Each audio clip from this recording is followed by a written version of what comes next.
अस्सलाम वालेकुम। एक बार फिर आज हम बोर्न हैबर साइकिल पढ़ते हैं। मुझे उम्मीद है कि आप लोगों ने इसका बखिया लेक्चर हैस लॉ आपने पढ़ा होगा। तो उसी हैस लॉ की मदद से हम आज बोर्न हैबर साइकिल की तरफ आ जाते हैं। क्या है कि सबसे पहले तो आपको यह बताता चलूं कि जब आपने हैस लॉ पढ़ा था तो हैस लॉ का जो एप्लीकेशन है यानी उसके जो इस्तेमालात है उसमें आ जाएगा। तो क्या लिखा, it is an important application of हैसला।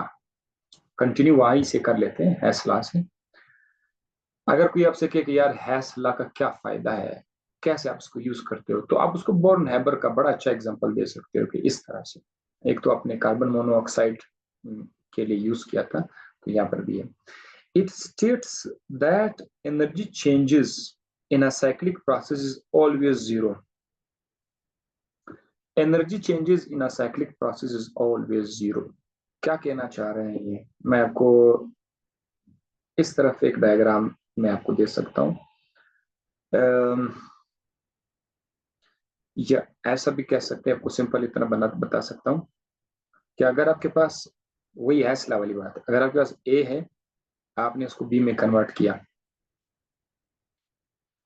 और यहां से आपको, चलो सपोज करते हैं, आपको 50 किलो जूल की एनर्जी जो है आपने यूज की, ठीक है, 50 किलो जूल। अब एक दूसरा तरीका रास्ता है। अगर मैं ए को, सॉरी, अच्छा मैं इसको डी कर लेता हूँ समझाने की खातिर, ठीक है, इसको डी कर लेता हूँ, ए टू डी, 50 किलो जूल। ए को अगर मैं पहले बी में कन्वर्ट कर लूँ, बी को फिर सी में कन्वर्ट कर लूँ, सी में, और सी को फिर डी में कन्वर्ट कर लूँ, तो ये हमारे पास एक मुतबादिल एक साइकिल बनेगा। आपको मैंने ये बता दिया था कि चलो सपोज करते ए टू बी जो है वो 20 किलो जूल है, और यहाँ पर 10 किलो जूल है, और यहाँ पर फिर 20 किलो जूल है। सो अब जरा देखते जाइए, हैसला के हिसाब से अगर देखा जाए, तो अगर आप ए से डी डायरेक्ट आ जाए तो 50 किलो जूल तो है, और अगर आप ए से बी, बी से ए से बी, बी से सी की तरफ, सी से डी की तरफ आएंगे, तो भी वही एनर्जी है 50-50। वो तो हैसला तो हमें समझ आया। अब थोड़ा अपना दिमाग, मैं आपको दिमाग घूम के आपको किसी और तरफ ले जाता हूँ। देखें, यही रिएक्शन दोबारा लिखता हूँ, ए टू डी कितना है, 50, और ऐसा भी तो है कि A into B, B into C, and C into D. आप जरा देखते जाइए, अब मैं कलर चेंज करता हूँ। अब हम लोग एक दायरे में घूमते हैं साइक्लिक पाथ में, जैसे कहीं से स्टार्ट यहां से लेते हैं, स्टार्ट 1 2 3 4 स्टार्ट गो। यहां से आप स्टार्ट लेते हैं ना ए से, अगर आप ए से स्टार्ट लेके बी पर आ जाते हैं, फिर बी से सी पर आ जाएंगे, फिर सी से बी पर आएंगे। अच्छा मैं फिर बी लिख रहा हूँ यार, व्हाट इज गोइंग ऑन, ये डी है यार, सॉरी, आदत हो गई है, दिस इज डी। तो चले, डी से सी पर आए, रिवर्स आप आ रहे हैं, सी से बी पर आए, और बी से वापस आप ए पर आ गए। और जब आप एक साइक्लिक चलेंगे ना, तो जो जो एनर्जी चेंजेस है, जितने भी एनर्जी चेंजेस हैं, वो जीरो होगी, तमाम एनर्जी चेंजेस जीरो हो जाएगी। प्रूफ दिखाऊं आप लोगों को, बहुत आसान है। आप लोग हंसोगे, हाँ यार बहुत आसान था ये तो। देखिए, यहां से राइट साइड पर जरा आप देखें, वापस पिछला पुराना डायग्राम इधर आके जरा देखिए, इसमें 50 किलो जूल प्लस है ना, बी, ये 20 भी तो प्लस है ना, 10 भी तो प्लस है ना, और ये 20 भी तो प्लस है जब आप इस तरफ जा रहे थे। जब आप वापसी पर आएंगे, जब आप डी से सी की तरफ आएंगे, तो वही 20 तो होगा, इसमें कोई शक नहीं है, लेकिन अब वो माइनस में होगा। जाहिर है, अगर आप एक रिएक्शन को एक तरफ, अगर आप ए को बी में लेके चलते हैं एक तरफ, पॉजिटिव है, ठीक है, तो अगर आप इसको रिवर्स करोगे, बी टू ए आओगे, तो नेगेटिव हो जाएगा। सपोज अगर ए से बी की तरफ जाओगे, एनर्जी रिलीज होती है, तो बी से ए की तरफ आओगे तो वहां पर एनर्जी एब्जॉर्ब होगी, ये तो हमें पता है ना। गुड। सो -20 है, अच्छा, यहाँ पर राइट साइड पर वो +10 है, राइट साइड वाला डायग्राम है, तो लेफ्ट साइड वाले डायग्राम में C to B जब आप आ जाएंगे तो ये क्या होगा, ये -10 हो जाएगा। इसी तरह B to A वहां पर +20 है, यहाँ पर -20 है। अब जरा पुट कर दीजिए वैल्यू को, सबको जमा कर दो आपस में, सबको जमा कर दो, जहां जिधर से आपने स्टार्ट किया था ना, सबको जमा करो।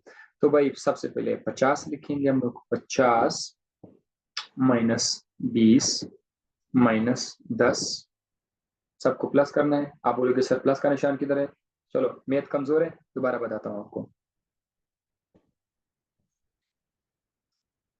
असल में मैं टाइम जाया नहीं करना चाहता, लेकिन ऐसे ना कोई स्टूडेंट्स कान खड़ा करके बोलेंगे क्या हो रहा है, सो देखते जाइए।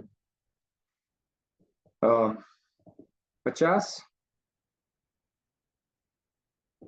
प्लस, ब्रैकेट में लिखेंगे -20, फिर प्लस, ब्रैकेट में लेंगे -10, फिर प्लस, ब्रैकेट में लेंगे -20। अगर आप थोड़ा वो करेंगे ना, मैथ का हिसाब लगाएंगे, तो 50 प्लस और माइनस तो हमेशा माइनस आता है ना, -20, फिर प्लस और माइनस माइनस आएगा, -10, फिर प्लस और माइनस माइनस आएगा, -20। तो -20 -10 -20, अगर आप इसको करोगे ना तो इसका हिसाब क्या बनेगा, -50 बनेगा। ये +50 है और -50 है, तो +50 -50 इज इक्वल टू 0। ये देखो, energy changes in a cyclic path is always 0।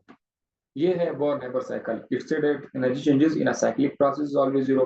हाँ, तो हमने भी साइक्लिक प्रोसेस में देखा 0 है, 0 है। क्या ही जबरदस्त एग्जांपल है। अब आपने अपने खोपड़ी में ये चीज भी रखना है, इसका वेब को मैं, ये सारा डायग्राम पहले से भी मैं बता चुका हूं, तो आप लोग समझ गए होंगे। Calculation of the lattice energy of binary ionic compounds. Born Haber cycle का एक बहुत इंपॉर्टेंट फायदा ये है कि आप लोग इसकी मदद से लेटिस एनर्जी किसी कंपाउंड के फाइंड कर सकते हैं। अब ये कौन सी बला है, क्या चीज है लेटिस एनर्जी, क्या बला है। लेटिस एनर्जी को जरा सुने। एक मोल आयनिक कंपाउंड बनाने के लिए, आयनिक कंपाउंड बनाने के लिए जो एनर्जी चाहिए, उस एनर्जी का जो एनर्जी रिलीज हो जाती है, उसका नाम है लेटिस एनर्जी। लेकिन नामुकम्मल डेफिनेशन है। एक मोल आयनिक कंपाउंड बनाने के लिए जिन चीजों से आप बना रहे हैं, वो आयनिक स्टेट में होकर गैशियस स्टेट में होनी चाहिए, गैशियस आयन्स होने चाहिए, गैशियस आयन्स। फॉर एग्जांपल, अगर मैं सोडियम को गैस बना दूं, सोडियम को क्या बना दूं, गैशियस आयन बना दूं, इसके ऊपर एक प्लस का चार्ज भी हो, और क्लोरीन को भी मैं गैशियस आयन बना दूं, उस पर माइनस का चार्ज हो, फिर अगर ये क्लोरीन और सोडियम अगर ये आपस में मिल जाए सोडियम क्लोराइड बनने के लिए, तो इस दौरान एनर्जी रिलीज हो जाएगी। इस एनर्जी का नाम है लैटिस एनर्जी, और इसकी वैल्यू यहां पर मैं लिखी हुई है, कितना है, -787, 787 किलो। माइनस का निशान क्यों रिलीज हो जाती है। तो अब आपको समझ आया लेटिस एनर्जी क्या है। किसी आयनिक कंपाउंड, एक तो ये आयनिक कंपाउंड के लिए बोला जाता है, खासकर कौन से कंपाउंड, बाइनरी, बाइनरी जिसमें दो चीजें हो, सोडियम क्लोराइड, क्लोराइड है, ठीक है। सोडियम और क्लोरीन दो तरह की एटम है, तो उसको बाइनरी बोलते हैं, बाइनरी। सो लिखे, क्या लिखा हुआ है, the amount of energy released when 1 mole of ionic compound, 1 mole ionic compound बन जाए, किस चीज से, फ्रॉम गैशियस। अगर आपने गैशियस आयंस नहीं बोला, सवाल खत्म, बर्बाद, कोई फायदा नहीं है। अगर आप गैशियस आयन नहीं बोलोगे, गैशियस आयन बोलना पड़ेगा, क्योंकि सोडियम क्लोराइड और भी तरीकों से बन जाता है। तो अगर आपने लेटिस एनर्जी की बात करनी है, तो लेटिस एनर्जी के लिए आपके खोपड़ी में होना चाहिए कि सोडियम आयन गैस, गैस की शक्ल में होगा, क्लोराइड आयन भी गैस की शक्ल में। वैसे क्या आपको पता है कि सोडियम बजाते खुद कुदरती तौर पर सॉलिड है, तो हम सॉलिड वाले सोडियम की बात नहीं करेंगे, हम सोडियम गैस की बात करेंगे। सो ये था लैटिस एनर्जी का कॉन्सेप्ट। अब देखो, अगर इस तरफ जाने में 787 किलो जूल की एनर्जी रिलीज हो रही है, तो वापस जस्ट मैं आपको एज एक्स्ट्रा चीज बता रहा हूं, आपको जो मैंने बताना तो वो आप समझ गए, मैं जस्ट कुछ चीजें आपको मजीद बता रहा हूं। अगर मैं सोडियम क्लोराइड को तोड़ना चाहूं, मतलब ये देखो मेरे पास एक औसत किस्म की टिक्की है सोडियम क्लोराइड का, ये अगर मैं इसको तोड़ना चाहूं वापस किस चीज में, chlorine gas, chloride ion gas और सोडियम आयन गैस, तो फिर मुझे क्या करना पड़ेगा, अब मुझे एनर्जी देनी पड़ेगी, और तो ये छूटेगा नहीं, तो एनर्जी देनी पड़ेगी। इस एनर्जी को भी लैटिस एनर्जी कहा जाता है। ये वही 787 किलो जूल पर मोल ही रहेगी, बस प्लस में। सो लैटिस एनर्जी अब आपको समझ आ गया कि जब एक मोल सोडियम क्लोराइड बन रहा, आयनिक कंपाउंड बन रहा होता है, तो बनने के दौरान जो एनर्जी रिलीज हो जाती है गैसियस साइन से, वो भी लैटिस एनर्जी है। और जब एक मोल बाइनरी आयनिक कंपाउंड को आप तोड़ना चाहते हो गैसियस आइंस में, तो सेम अमाउंट एनर्जी देनी पड़ेगी, वो सेम रहेगी, बस साइन उसका डिफरेंट होगा, प्लस माइनस में, इतना सा हो गया। Okay, right. तो क्या प्रॉब्लम है लैटिस एनर्जी को फाइंड करने में, क्या ये आसान काम है? तो भाई क्या लिखा हुआ है,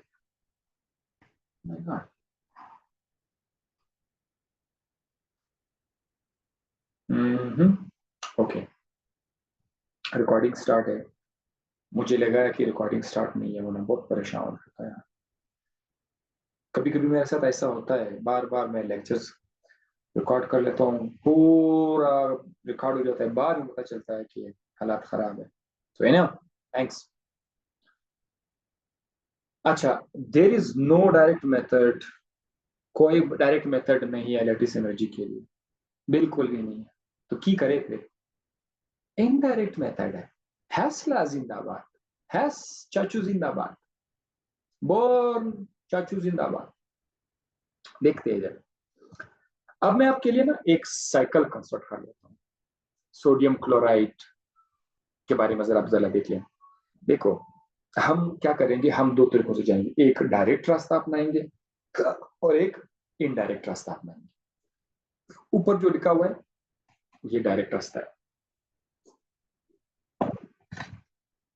डायरेक्ट रास्ता में जो सोडियम क्लोराइड बन रहा है वो नेचुरल स्टेट से बनना है, मतलब सोडियम आमतौर पर किस हालत में होता है, सॉलिड के है ना, क्लोरीन किस हालत में होता है, CO2 गैस, ये गैस की हालत में होता है।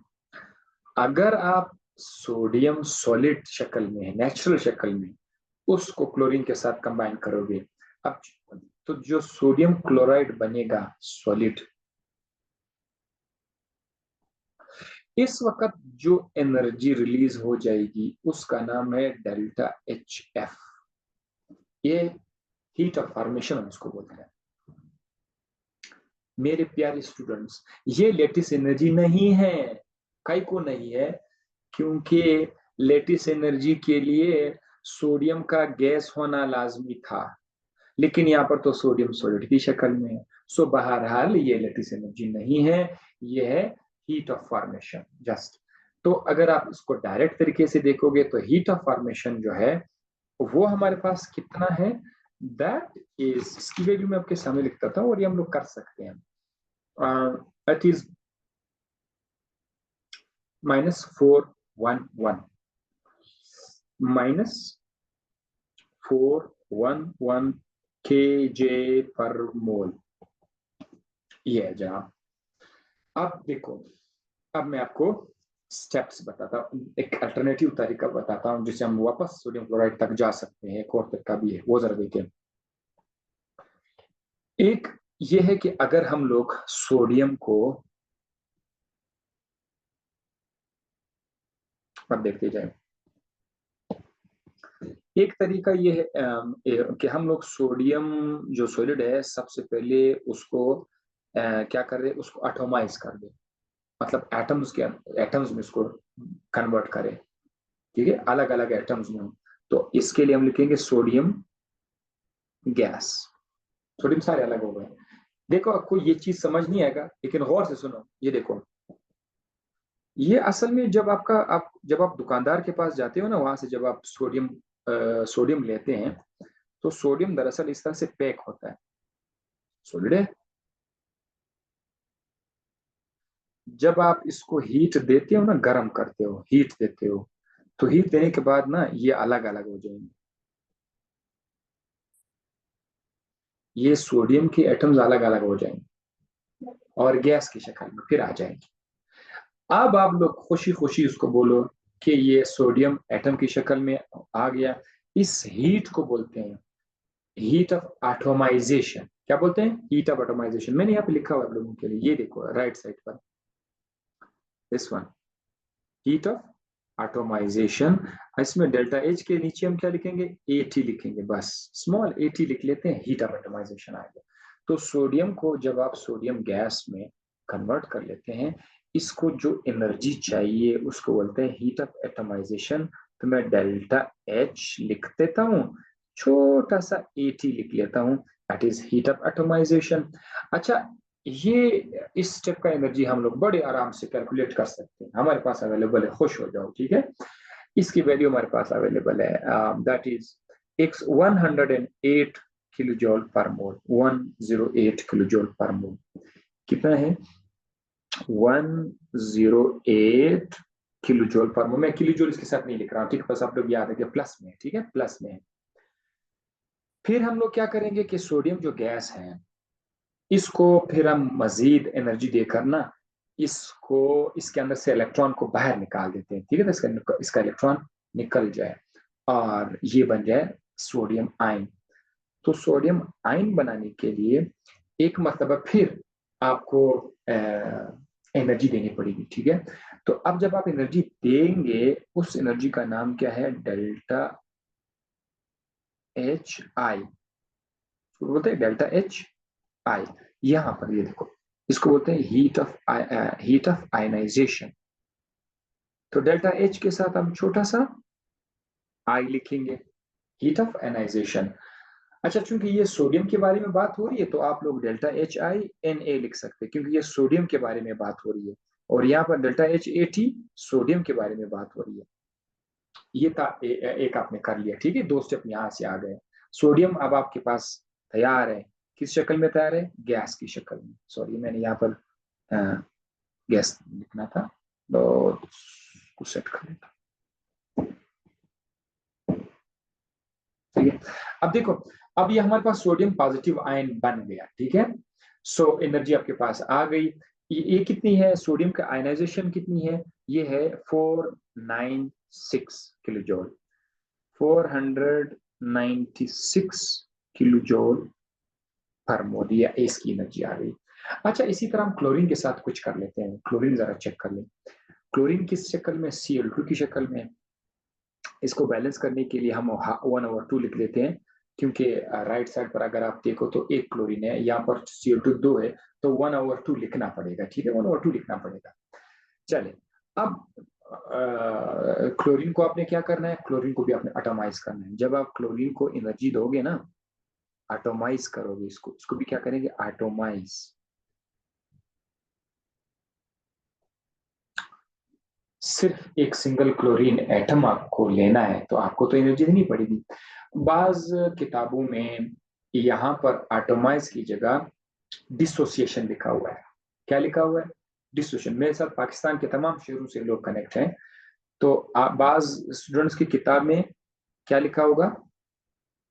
इसमें एटोमाइजेशन एनर्जी की जगह क्लोरीन गैस के लिए, क्लोरीन गैस के लिए एटोमाइजेशन की जगह डिसोसिएशन एनर्जी लिखा होगा। तो कुछ चीज वही है, मैं सबको एटोमाइजेशन एनर्जी बोल रहा हूँ, लेकिन अगर आपकी किताब में डिसोसिएशन एनर्जी है तो समझो कि हाँ, सरादी ने कहा था ये तो एटोमाइजेशन एनर्जी है। इसी तरह सोडियम के केस में, फॉर सोडियम सोडियम केस में एटोमाइजेशन एनर्जी का उन्होंने नाम क्या रखा हुआ है, सब्लिमेशन। तो नो इश्यू एट ऑल, आप एटोमाइज सोडियम को एटोमाइज करें, इसको आप सबलाइम कर रहे हैं। आप क्लोरीन गैस को एटोमाइज कर रहे हैं, उधर आप डिसोसिएट कर रहे हैं। So this is nice, chlorine gas को क्लोरीनेटर में डिसोसिएट किया जा रहा है। तो ये एटोमाइज कर दिया आपने। इधर जो हम लोग निशान लगाएंगे, क्या लिखेंगे, डेल्टा एच लिखेंगे, इधर लिखेंगे एटी, हीट ऑफ एटोमाइजेशन। लेकिन चूंकि ये क्लोरीन की बारे में बात चल रही है तो क्लोरीन लिखना पड़ेगा। कितना है इसका क्लोरीन का हीट ऑफ एटोमाइजेशन? क्लोरीन का जो हीट ऑफ एटोमाइजेशन है ये है 121 किलो जूल, 121, ठीक है 121। ये आप लोगों ने याद रखना है, ये आ गया प्लस प्लस प्लस प्लस। अब हमारे पास क्लोरीन चूंकि गैस की शक्ल में है, एक क्लोरीन का एटम है। अब हमने क्लोरीन के अंदर इलेक्ट्रॉन डालना है ताकि क्लोरीन पर माइनस का चार्ज आ जाए। तो इस बार क्या होगा कि ऐसा करने के लिए इलेक्ट्रॉन एफिनिटी का नाम हमने सुना था। इलेक्ट्रॉन एफिनिटी, जब आपके पास एक एटम हो ए और आप उसके अंदर एक इलेक्ट्रॉन ऐड करना चाहते हैं, तो जब इलेक्ट्रॉन ऐड करेंगे ए पर माइनस का चार्ज आएगा और यहाँ क्या होगा, एनर्जी रिलीज हो जाएगी, एनर्जी रिलीज हो जाती है। इसको बोलते हैं इलेक्ट्रॉन एफिनिटी। इलेक्ट्रॉन एफिनिटी हम उसको ई से शो करते हैं, ठीक है। जैसे यहाँ पर मैंने हीट ऑफ इलेक्ट्रॉन एफिनिटी को हम लोग क्या लिखेंगे, डेल्टा एच ई लिखेंगे, राइट। सो यहाँ पर क्लोरीन गैस को हम लोग डेल्टा एच ई लिख देंगे, delta H E, electron affinity of chlorine. ये कितना है, दैट इज -349, -349। माइनस क्यों है आप समझ गए, राइट। सो फाइनली हमारे पास क्लोरीन बेचारा गैस की शक्ल में और माइनस आयन की शक्ल में भी हो गया है। देखिए अब आपके पास एक जबरदस्त अपॉर्चुनिटी है कि अब आप सोडियम आयन और क्लोराइड आयन को आपस में कंबाइन करें। अब देखते हैं, मैं इन दोनों को कंबाइन करके इस क्लोराइड आयन को और सोडियम आयन को मैं अब कंबाइन करना चाहता हूं। जब मैं इनको कंबाइन करूंगा तो उनसे क्या बनेगा, सोडियम क्लोराइड बनेगा। ये भी एक स्टेप है ना वहां तक जाने में, इनडायरेक्ट जाने में। आखिरकार सोडियम क्लोराइड तक इनडायरेक्ट जाने में ये आखिरी स्टेप था। दोबारा देखिए, सोडियम क्लोराइड के लिए आपने जो मुतबादल रास्ता इख्तियार किया, उसके बहुत सारे स्टेप्स थे, स्टेप उसमें से ये एक आखिरी स्टेप है। तो इसका नाम क्या रखेंगे, इसका नाम रखेंगे डेल्टा एच, दैट इज हम क्या मालूम करना चाह रहे थे, इसका निशान क्या है सोडियम के लिए, lattice energy delta H L, बस delta H L, question mark कर देंगे इसको। क्या ही जबरदस्त मजा आ रहा है। बाकी स्टेप का तो हम डायरेक्ट कर सकते थे, वो है, लेकिन इस स्टेप का हमें मालूम नहीं है कि क्या होगा। और यही स्टेप का अगर आपको एनर्जी मिल जाएगी तो वो आपका दरअसल लैटिस एनर्जी है। तो अब हम क्या कर सकते हैं, अब हम ये डेल्टा एच एल हम फाइंड कर सकते हैं। सब कुछ तो हमें पता है, एक स्टेप है जो उसको नहीं पता, तो हम लोग को कर सकते हैं। कैसे कर सकते हैं ये देखो जरा। अगर हमारे पास एक डायरेक्ट स्टेप में डेल्टा एच है, डायरेक्ट स्टेप में, और यहाँ पर स्टेप 1 में है डेल्टा एच 1, डेल्टा एच 2 जमा डेल्टा एच 3 वगैरह वगैरह, इनमें से आपको डेल्टा एच की वैल्यू आपको मालूम है, डेल्टा एच 1 की वैल्यू आपको मालूम है। अगर राइट साइड पर किसी एक की वैल्यू मालूम नहीं है तो बड़े आराम से आप वो फाइंड कर सकते हैं। सपोज डेल्टा एच 2 की वैल्यू आपको मालूम नहीं है, ये क्वेश्चन मार्क है, लेकिन डेल्टा एच 3 की वैल्यू आपको मालूम है। तो भाई डेल्टा एच 2 को क्या करेंगे, डेल्टा एच 2 को इधर ही छोड़ दो, बाकी सब कुछ तक ले आओ। Delta H minus delta H 1 minus delta H 2 is equal to sorry delta H3 is equal to delta H2, ये वैल्यूज आप पुट करेंगे तो आपके पास आंसर आ जाए। ठीक है, आप जरा देखते जाइए। डायरेक्ट मेथड का जो हीट ऑफ फॉर्मेशन था, डायरेक्ट मेथड, उसकी वैल्यू तो आपको मैंने पहले बताया था, यहां पर आ जाइए। ये था delta H F direct method, natural states आप कर रहे थे, डेल्टा एच ये -411, तो हम लोग यहाँ पर क्या लिखेंगे, -411। ये देखो डेल्टा एच एफ की जगह मैंने क्या लिखा, -411 लिख लिया है। ठीक है, अब आगे जाकर चेक करते हैं, ये कौन सा निशान है, एटॉमाइजेशन ऑफ सोडियम, उसकी वैल्यू कितनी है। अब मैं बार बार आपको वहां नहीं ले जा सकता, उधर आप चेक करो, 108 है। और सोडियम का आयनाइजेशन की एनर्जी कितनी है, वो है 496। और क्लोरीन का एटॉमाइजेशन की एनर्जी कितनी थी, याद है ना आपको, मैं सारा उधर बता चुका हूँ, वो 121 थी, तो ये आ गया। और क्लोराइड आयन जब आप उसको इलेक्ट्रॉन डाल रहे थे, इलेक्ट्रॉन एफिनिटी का जो हीट था वो माइनस में, तो इसको -349 मैंने कर दिया। ठीक है, और आखिरी स्टेप क्या था, डेल्टा एच एल का, वो तो मुझे मालूम ही नहीं है लैटिस एनर्जी, तो मैंने उसको ऐसा लिखा हुआ है। हैस लॉ के मुताबिक जो एनर्जी आपको डायरेक्ट स्टेप से आई है, ये इनडायरेक्ट स्टेप से जो भी एनर्जी है वो सब इक्वल होगा। लेट सपोज अगर इस तरफ 100 है तो इस तरफ भी क्या होना चाहिए, 100 होना चाहिए। दूसरे अल्फाज में, अगर इस तरफ -411 है तो इन सारे स्टेप्स को मिलकर के भी उसे क्या बनेगा, 411 ही होना चाहिए। ठीक है ना, 411 411 होना चाहिए बस। अब आप जरा वैल्यूज पुट करके चेक कर ले, देखो इनको प्लस कर दे, 725 -349, यानी सबसे पहले मैंने क्या किया, इनको मैंने आपस में प्लस कर दिया। जब मैंने इनको आपस में प्लस कर दिया तो मुझे क्या मिला, 725 मिला। और ये -349 को यहाँ पर लिखा, प्लस इसका आ गया डेल्टा एच एल आ गया। ठीक है, दैट इज एनर्जी।